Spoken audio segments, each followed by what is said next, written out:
அனைவருக்கும் வணக்கம். இதய கீதம் என்ற இந்த நிகழ்ச்சிக்கு உங்களை அன்போடு வரவேற்கிறேன். இந்த நிகழ்ச்சியில நம்ம பார்க்க இருப்பது ஒரு பாடகர். ஹை பிட்ச் என்று சொல்லப்படும் உச்சஸ்தாயில் பாடுவதில் பேர் பெற்றவர். காலத்தால் அழிக்க முடியாத பல நல்ல பாடல்களை பாடியவர்.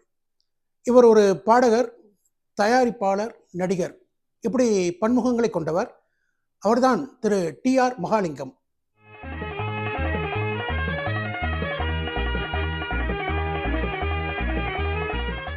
டி.ஆர். மகாலிங்கத்தோட சொந்த ஊர் வந்து சோழவந்தானுக்கு தெற்கில் இருக்கக்கூடிய தென்கரை. அவருடைய தந்தையார் வந்து வேதங்களை ஓதக்கூடியவர். பெயர் வந்து ராமகிருஷ்ண கணபாடிகள். சின்ன வயசுலேயே டி.ஆர். மகாலிங்கத்தை வேத பாடசாலைக்கு அனுப்பிடுறாரு.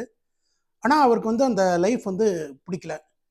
4ஆம் கிளாஸ் வரைக்கும் தென்னை பள்ளிக்கூடத்தில் படிக்கிறாரு. அந்த நேரத்திலே வந்து அவரை தேடி பாட்டு வருது. அந்த ஊரில் சேஷ ஐயங்கார்னு ஒருத்தர் இருக்கார். அவர் வந்து எல்லாருக்கும் மிருதங்கமும் பாட்டும் கற்றுக் கொடுப்பார். அவர் கோவிலில் போய் பஜனை எல்லாம் பண்ணும்போது மகாலிங்கமும் அவர் கூடயே போய் பாடல்கள்லாம் பாடுறாரு. மகாலிங்கம் வந்து அந்த வயசுலேயே வந்து நல்லா ஹை பிச்சில் பாடுறதுனால அந்த கோயிலுக்கு வரவங்கள்லாம் வந்து மகாலிங்கத்தை பாட சொல்லி கேட்குறாங்க. 9 ரூபாய் நோட்டு ராமையர்னு ஒரு நாடக நடிகர். அவர் என்ன பண்ணுவார் அப்படின்னா, இந்த பாய்ஸ் கம்பெனிக்கு வந்து சிறுவர்களெல்லாம் சேர்த்து விடுறது தான் அவருடைய வேலை. அவர் வந்து டி.ஆர். மகாலிங்கத்தை பற்றி கேள்விப்படுறாரு. கேள்விப்பட்டோன்னே டி.ஆர். மகாலிங்கத்தோட அப்பாட்ட போய் பேசுகிறாரு. பேசினோன்னா அவர் வந்து கண்ணப்பன்னு சத்தம் போட்டுறாரு. சினிமாவாவது நாடகமாவது அதெல்லாம் கிடையாது, நீங்கள் போங்க அப்படின்றாரு. ஆனால் டி.ஆர். மகாலிங்கம் ஒரே பிடிவாதமாக இருக்கார். பிடிவாதம் இருந்தவங்க அவருக்கு வந்து ராமையரும் வந்து சப்போர்ட் பண்ணுறாரு. பையனை சேர்த்து விடுங்க, அவருக்கு ஒரு நல்ல எதிர்காலம் இருக்கும் அப்படின்னு சொல்லி அவங்க அப்பாட்ட பேசுகிறாரு. அப்புறம் அவங்க அப்பா வந்து ஓகேன்னு சொல்கிறாரு. பாலமோகன கான சபாவில் வந்து டி.ஆர். மகாலிங்கத்தை ராமையர் சேர்த்து விடுறாரு.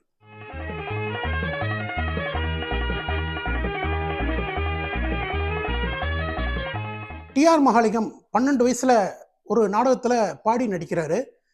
அப்போ அதை பார்த்த தமிழ்நாடு காங்கிரஸ் கமிட்டி தலைவர் திரு சத்தியமூர்த்தி மீசலிட்டு போகிறாரு.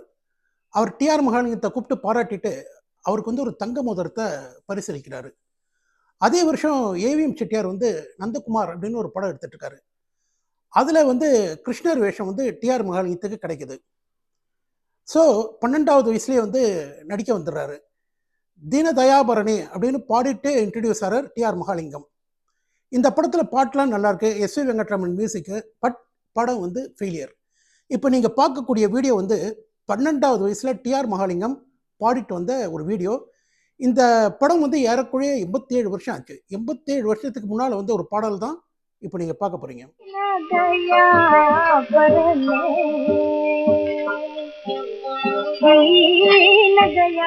நந்தகுமார் படத்தில் ஒரு புதுமையை செய்கிறார் ஏவிஎம் செட்டியார். அது வரைக்கும் பார்த்தீங்கன்னா நடிகர்களே வந்து பாடி நடிக்கணும், சொந்த குரலில் பாட தெரிஞ்சவங்களுக்கு தான் சினிமாவில் வாய்ப்பு கிடைக்கும். ஆனால் நந்தகுமார் படத்தில் அந்த பிளேபேக் சிங்கர் அப்படிங்கிற ஒரு கான்செப்டை கொண்டார் ஏவிஎம் செட்டியார். அந்த படத்தில் நடித்த தேவகிங்கிற நடிகைக்கு லலிதா வெங்கட்ராமன் பின்னணி பாடுகிறார். இதுதான் முதல் படம். முதல் பின்னணி பாடகி வந்து லலிதா வெங்கட்ராமன் 1938 பாடியிருக்காங்க. இந்த நந்தகுமார் படத்தில் நடித்த பிறகு டி.ஆர். மகாலிங்கத்துக்கு பல பட வாய்ப்புகள் கிடைக்குது. அவர் வந்து ரொம்ப பிஸி ஆகிடுறாரு.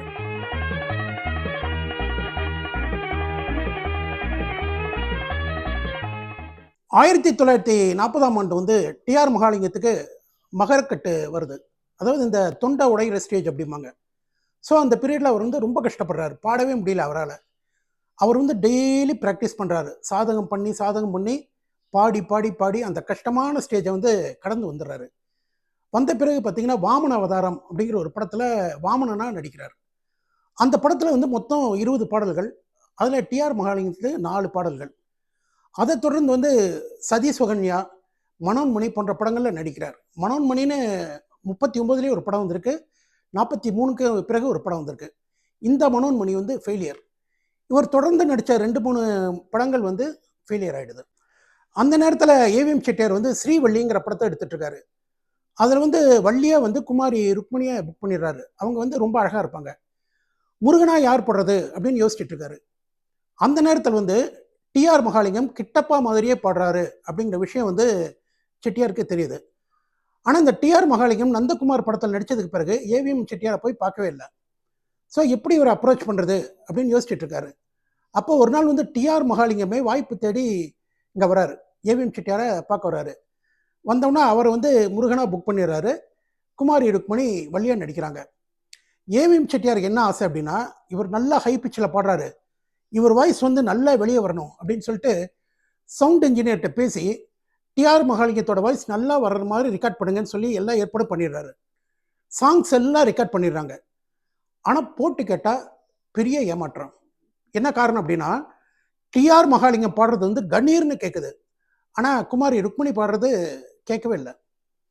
உடனே ஏவிஎம் செட்டியார் என்ன பண்ணுறாரு அப்படின்னா, இமீடியட்டாக அந்த குமாரி ருக்மணியோட வாய் அசைவுக்கு தகுந்த மாதிரி பின்னணி பாடகி பிஏ பிரியாணி ஆகிய வச்சு எல்லா சாங்ஸையும் திரும்ப ரெக்கார்ட் பண்ணுறாரு.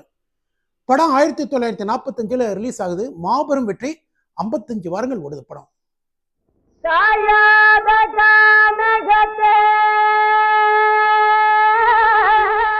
கிட்டப்பாவை போலவே டிஆர் மகாலிங்கம் ஹை பிச்சில் ஸ்ரீவள்ளி படத்தில் பாடியிருந்த பலரால் நம்ப முடியல. அதில் ஒரு சிலர் என்ன சொல்கிறாங்க அப்படின்னா, இது வந்து கிட்டப்பா தான் பாடியிருக்காரு, டிஆர் மகாலிங்கம் சும்மா வாய்ஸ்கே நடிச்சிருக்காரு அப்படிங்கிற விமர்சனங்கள்லாம் வருது. ஸோ டிஆர் மகாலிங்கம் என்ன பண்ணுறாரு, அந்த டைமில் ஒரு கச்சேரி வந்து ரெடி பண்ணுறாரு. அந்த கச்சேரிக்கு அவர் வந்து மைக்கே இல்லாமல் வர்றாரு. மைக்கே இல்லாமல் பாடுறாரு. அவருடைய குரல் வந்து அந்த அரங்கத்தில் கடைசி வரைக்கும் கேட்குது. இது கேட்ட பிறகுதான் மக்கள் வந்து டிஆர் மகாலிங்கத்தோட திறமையை வந்து உணர்றாங்க.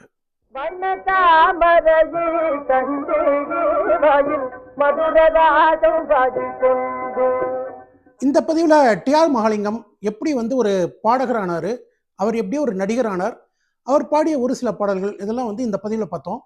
இதனுடைய தொடர்ச்சி நாளைய பதிவில். நன்றி, வணக்கம்.